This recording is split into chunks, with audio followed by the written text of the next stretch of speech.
Hello everyone. For this random Talk Sunday, I kept throwing ideas around as to what I should talk about, and I thought about discussing something that I kind of wanted to sort of throw out there because I know I have been talking a lot about Disney, and I'm sure there's some people out there who are thinking, you know what, you haven't really touched on Dreamworks, huh? What do you feel about Dreamworks? Well, I think Dreamworks is a fairly good company. It was interesting how they sort of started off from started off in a division with animation by having this strong name earlier on. But Dreamworks, in particular with their animation, I believe, has been around since 1994. So they're a relatively recent company, but they've still started making a buttload of films. Like, I think their goal is every year to at least make one film. And they seem to set that goal pretty well. They seem to want to keep making and want to keep exploring and want to keep trying to do new things. And I kind of admire DreamWorks for that. It is really the alternative to Disney. DreamWorks' animation, as you can probably tell, is a lot different than Disney's in that the way that they draw certain characters is very it's not smooth or delicate or innocent. It's more geared towards being comedical.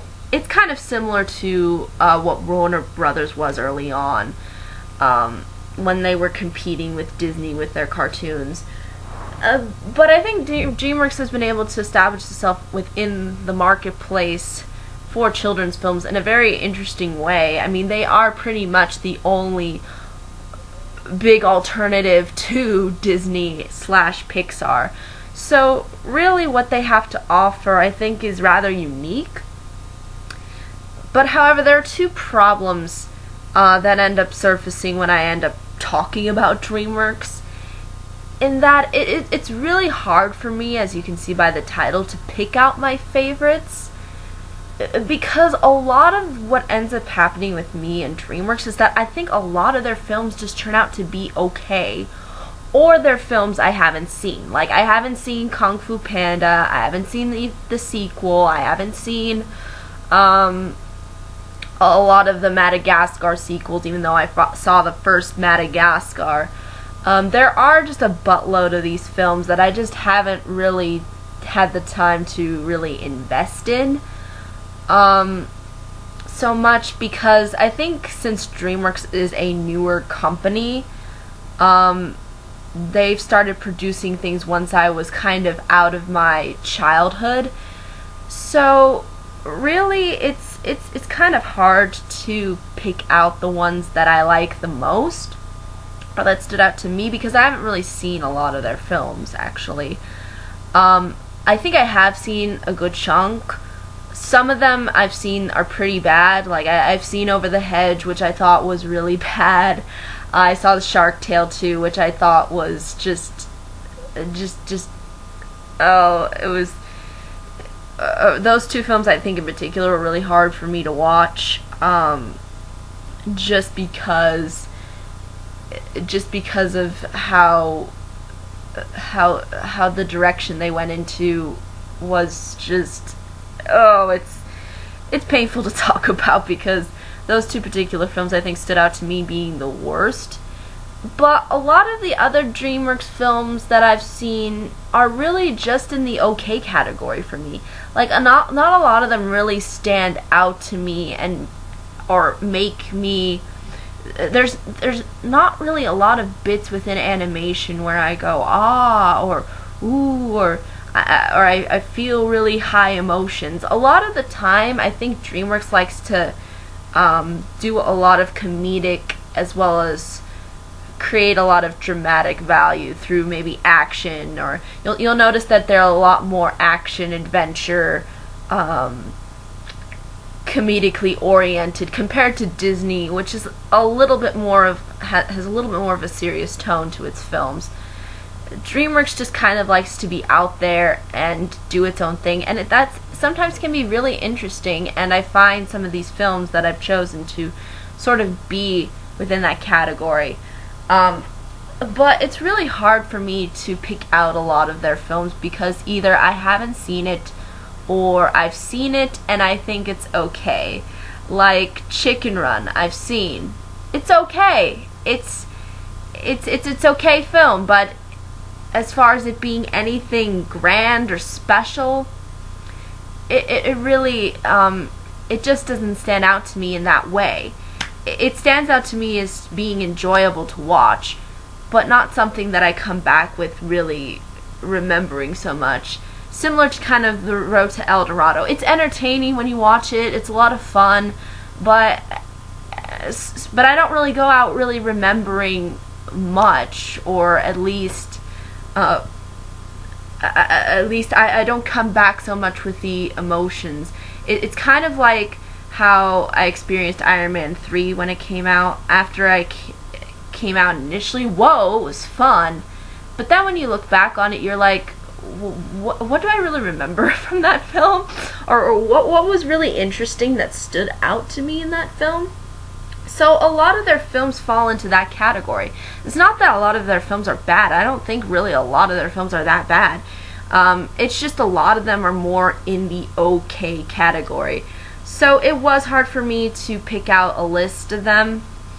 And again, I haven't seen Kung Fu Panda or Kung Fu Panda 2, but it probably might be on this list if I'd seen it, but haven't seen it. I've also seen the first Madagascar movie, but I will say that it did not really impress me all that much. I just thought it to be a standard kids film, and I didn't really walk away with anything. I just felt entertained. Like, it is entertaining, like what they do is entertaining. It's just a lot of the times I think it's hard for their characters and for their approaches to film to be memorable. So it was a little bit harder for me. I mean, I'm sure there's other people who disagree or feel differently when it comes to DreamWorks, but for the most part, I still think they're a really good company. It's just a lot of their films I think are more in the okay category, and there's still a buttload of films that I haven't seen. But I figured I'd still talk about a brief list of the films that really stood out to me sort of while I was growing up, and ones that I've seen recently that I think did a really good job and sort of stood out to me the most. One of the first films that came out of DreamWorks, the interesting thing too about DreamWorks is that they started with the 2D animation, like you'll see their earlier films. Even though their first film, Ants, was still trying to do computers and stuff, they still tried to be in the same boat as Disney by making 2D animated films in like the early-ish, later 90s. One of those films that came out sort of during this time was called The Prince of Egypt. And the reason why this film, I think, in particular stands out to me is that it did have a lot of these emotions in it. You really got a feeling for the characters in the story. You got an understanding of the animation, and you enjoy. I felt like I could enjoy the music. I could enjoy the atmospheres that it was building up to, the relationships between the characters themselves. It was an all-around a fairly impressive DreamWorks film, and I think a lot of people like to praise this one, or some people like to say it's fairly underrated or downplayed, which I can understand because, again, I think Disney gets this really high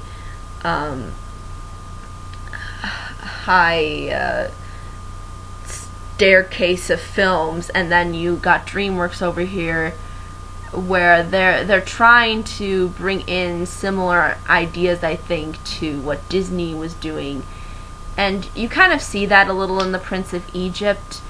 And I kind of like those things that they were going for. And I think initially Disney wanted to probably do this idea, but I think it was because of the fact that it was a religious subject matter, they decided not to.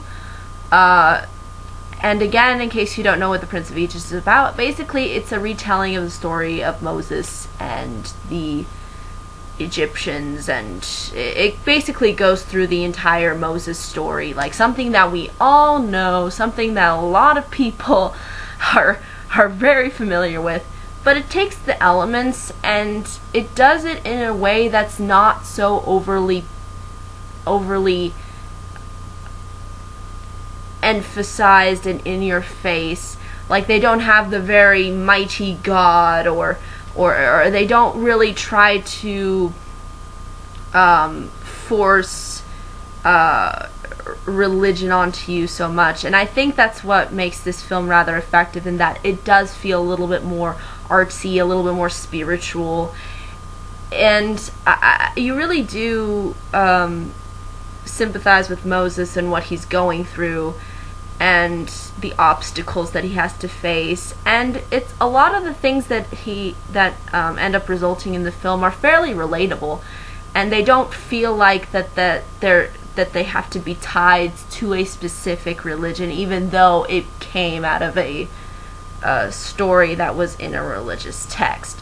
So that, I think, is just handled really well, and for DreamWorks to pull that off, I think says a lot. It's sort of in a similar way as with Disney and Hunchback of Notre Dame, and how they were going for such a deep, dark subject matter, but still were able to come out with an okay film. And this I feel in the same way with The Prince of Egypt, even though I think The Prince of Egypt personally is stronger than The Hunchback of Notre Dame that Disney produced. So it does have this high caliber, and it really does try to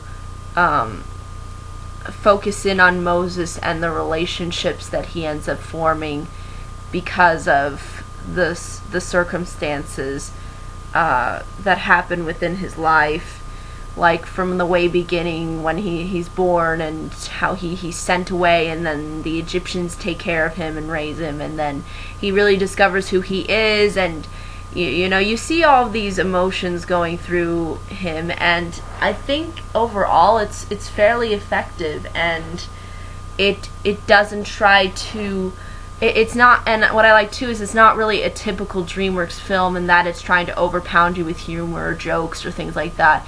It really is a film that takes itself seriously, but still has maybe some humor on the side that when it comes up is fairly enjoyable. But again, it does try to be, I think, a little bit more Disney-esque, which I find to be rather appealing, but does it in its own style and its own format. And it takes these characters and it creates a really good story. So from a really well-known source material. So for the most part, I thought it was really well done, and it scared me at times when I was little, like with the fact that the king would have these babies tossed into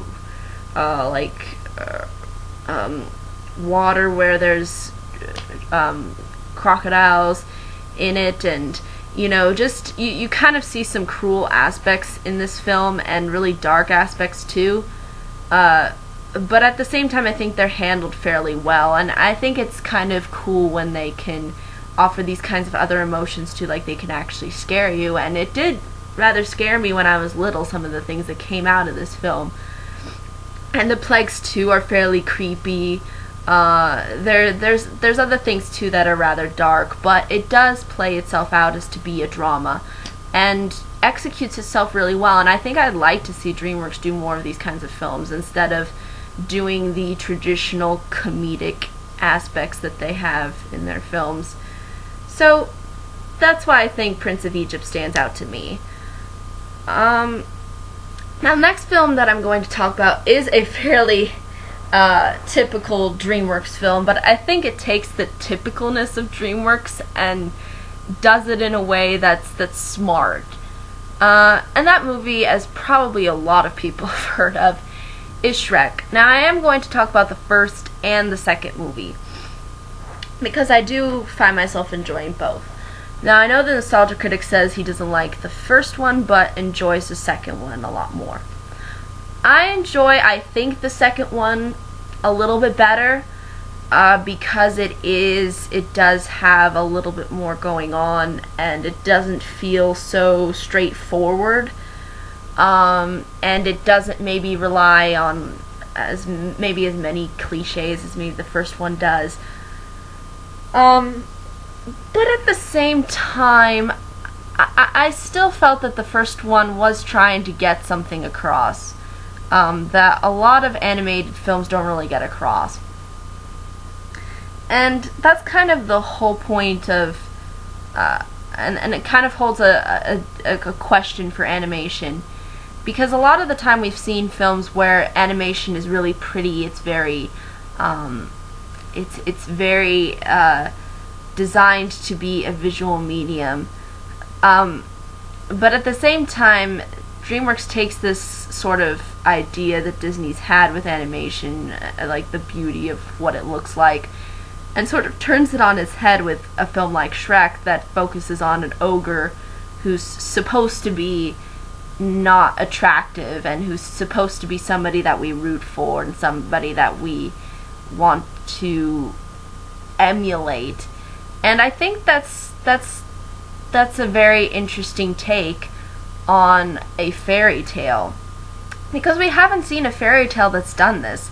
A lot of the times the fairy tales are fairly Disney, fairly pretty, fairly well presented in that emotional state, but Shrek takes this and totally spins it on his head and just makes fun of it and sort of laughs at it, and sort of takes maybe a more realistic approach to what a fairy tale would be, and sort of spins the whole beauty / ugliness on its head and says, look, deep down, really the looks are not what matters. And I think that says a lot if an animated film can do that. And I think even though Beauty and the Beast was really trying to be that Disney film that did that, it seemed like Shrek just did it in its own unique way by being comedical. And it was interesting how you felt like, too, that DreamWorks was trying to sort of make fun of Disney and laugh at Disney. And even though I like Disney, I like laughing at stuff that I like. And I think for DreamWorks to do that is just very entertaining, and I think a lot of people got invested in this film because of that aspect, because it wasn't like a traditional fairy tale animated film, and how it focused in on different morals and a different tone, which was completely comedical. So again, I really do think that that's what makes Shrek stand out from a lot of the other DreamWorks films, and that it is trying to tie in these kinds of elements and present them to an audience. But again, even though I don't think it's as strong as maybe the second Shrek film, it still is one of my favorites, because it still was the first film to try to bring that out. And it was actually the first film to ever win the Best Animated Feature Award, in case you haven't heard. There was never a category for animation for the Oscars. There was no Best Animated Film. No, all you got was just, you would see how Disney would win songs or things of that nature, or maybe be nominated for Best Picture like Beauty and the Beast was, but you've never seen one film in that particular placed in that particular category of animation. And Shrek was really the first film to get praised for that. So I think if a film can do that, I think it says a lot. And even though the Nostalgia Critic doesn't think it's that funny, I think it's not based on what's going on in the film so much that's funny, but the whole atmosphere that the film creates that is so different from the traditional animated films that we've been so used to. And I think that it's more of what the film is trying to say in context outside of the film itself. So if you look at it that way, it's kind of hard to explain, but just think of it as like it's taking elements that we're so used to and just putting a gigantic spin on it. And I think that's just what made it so effective and what I think makes it funny. So yeah, I think that works really well for the first film. Now the second film is a bit different in that I do think that DreamWorks did get a better plot. They got a lot more characters. They got a lot more into the story that I think works in certain respects, that was sort of enhancing what the first film was trying to do. And I think that's really well shown with like the fairy godmother and how she's really not a she's really not the kind-hearted person that we're used to. She's actually the villain here, and Prince Charming is again not the hero here. He's the villain too. So it took it even further and spinned it even further. So for a film to do that from what it already established from the first film, I think says a lot, and I find myself really enjoying the second film because of these comedic aspects that they put in. And I think again the writing is better for the second film. I think that DreamWorks really did try to up the circumstances and try to sort of get rid of the traditional cliches and kind of put in more elements within it and make it a little less straightforward than the first film did. And I think that really works for DreamWorks, and you do still get the good comedic value out of it through the animation and through the jokes and the writing and humor. So I think for the most part the first two Shrek films stood out. The third, not so much, and I haven't seen the fourth one, so again I kind of am behind in that, but at the same time I'm almost afraid to, because I didn't really hear anything so positive on the third and the fourth one. But as far as the first two, I think they really do stand out and are one of DreamWorks' most well-known and I think most marketable out of all of their series of films. In particular, you'll even see how there's a whole story they have at Universal with Shrek that sort of happens in between the first and second movie if you go to Universal Studios Hollywood, which is it's rather amusing and cute and funny. So again, it really is an untraditional way of telling a fairy tale, and I know there has been other, films that maybe have touched in on this, but I think this is really the first animated film that stands out to me that actually took the chance, and I think it really paid off really well to make a film that was geared towards making a fantasy comedical and making it very non-traditional. So that gets a big thumbs up for me, DreamWorks, for making those two good Shrek films. Now the next film I wanted to briefly discuss is How to Train Your Dragon, which I did see, and what stands out to me in this film is although you will notice the cliches like right off the bat, the way it handles it is really effective, I think. I mean, you could just turn on the Nostalgia Critics DreamWorks Yaaaay, and his similar take on How to Train Your Dragon is sort of the way I see it, compared to the other films films that I've mentioned where I believe he has a different opinion and how he would describe those films. I think this film is the most similar in the way we would both describe it, and that it's genuine. That there are genuine moments, genuine characters, genuine atmosphere, genuine animation. There's this desire to make it, I think, a little bit more emotional, a little bit more sentimental in a way, but not so forcibly sentimental.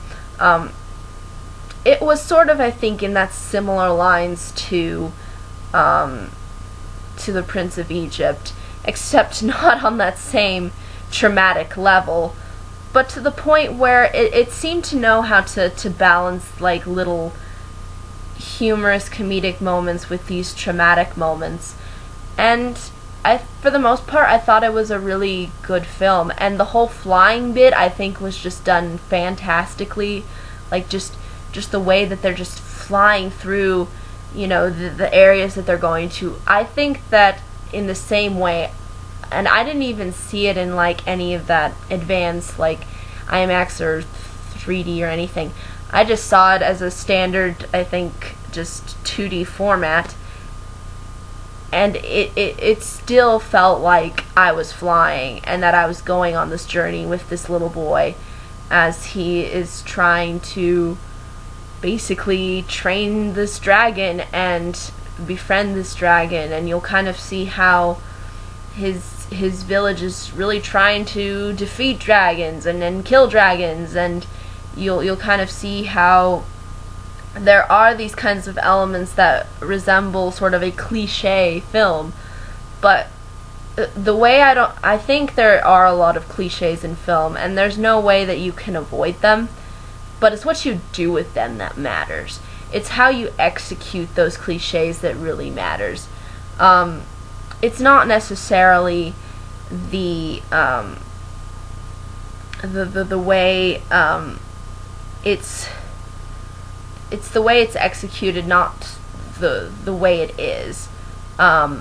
So I think if animation companies can do this and look at this film, then I think it would be fairly useful, because it is taking a lot of things that we are familiar with, but doing it in a way that's relatively updated and something that kids can get invested into and enjoy. And I think it's an enjoyably good kids film. So How to Train Your Dragon, I thought, was really well done, and I think I liked the music as well, and the whole sort of atmosphere that it created with these dragons and with these humans.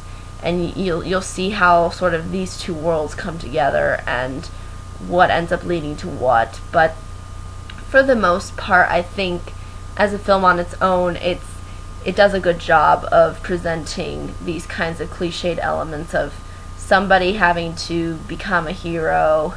Again, you'll sort of see that with the little boy, and then, you know, having to face his father too, and, you know, all these little elements that we've seen over and over again, but they're done in a way that's effective.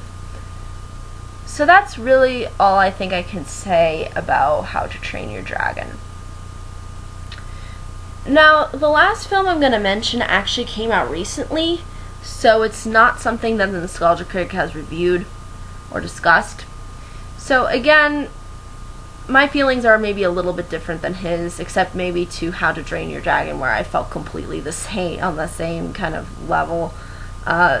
This film's called The Croods, and I think a lot of people still ended up enjoying this film for what it was.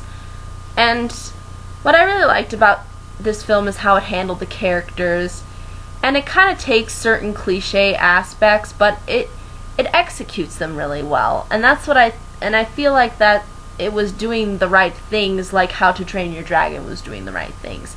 Except it is a little bit, the comedy is more present here. Whereas How to Train Your Dragon is maybe a little bit more dramatic, and I didn't find as comedical. This one is a little bit more comedical, and there are really these genuine moments with the characters, and you laugh a lot, you You feel inspired at times, at times the animation is a little bit funky, but I think that's with all DreamWorks films. Like, I'll always find something with the animation that's just a little bit odd or off to me. But the execution is done really well. The whole father-daughter aspect, I think, is handled really, really well. Maybe a little bit better. Maybe a little bit's a little bit of an understatement, but definitely I think better than how it was handled in The Little Mermaid. You'll kind of see how it is handled in, again, that more realistic level. I think DreamWorks likes to be realistic in the sense of providing you with characters that are people that you might know or encounter, and that you could identify with, because I think it tries to bring it down to that level in animation form and make it more realistic, because not everything is 100%, perfectly stroked, beautiful. It's sometimes there are these kinds of flaws and angles, and I think they really do the characterizations of these particular characters really well, and the characters, I mean the Croods, or the family that is a bunch of cavemen. And even though it sounds so ludicrous, like, even when I first saw how it's a lot of DreamWorks films, you'll notice, is like, don't judge a book by its cover kind of movies, where you look at it and you go, really? But then you come out of it and go, oh, that was actually really good. And that's kind of how I felt with the Croods. Like, I felt at first like, oh, this comedy might be bad.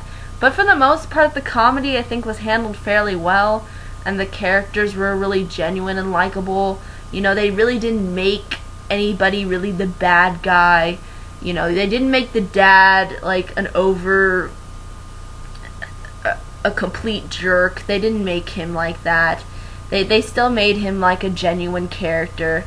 They didn't make the love interest of the daughter a complete jerk either. And I think this works out really well and brings out a lot in the characters as they go on this journey. And you'll kind of see what that journey is if you choose to watch the film. But I did feel a sense of genuine happiness again when I was watching it. It almost felt like I was watching a Disney film. Like, there are these kinds of things that DreamWorks likes to do. It has that little charm that it tries to put on you, that's almost in the same category as Disney films do. And sometimes it's done really effectively, and I thought for the Croods it was done really well, and had this kind of balance of comedy and traumatic moments that made it genuine and a likable movie. In a similar way to, I think, how To Train Your Dragon does. But I think for the most part that's all I can say about the Croods as a whole. I think these films are all unique and rather interesting to look at, even though I know maybe repeating Shrek and Shrek 2 is sort of repetitious. What they're trying to say feels completely different. Shrek was just sort of experimenting with these elements of comedy, and then I think Shrek 2 sort of enhanced those elements, but you can't have one without the other for sure. So that's why that's kind of my reasoning by putting both these two films in there. But again, I do think DreamWorks has this way of standing out.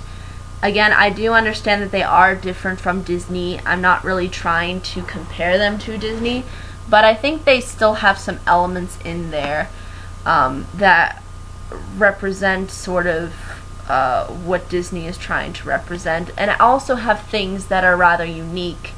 And I think it's just how they blend all these different elements, from comedy to drama to all these different emotions, I think is really what makes DreamWorks. And I really hope that they go on.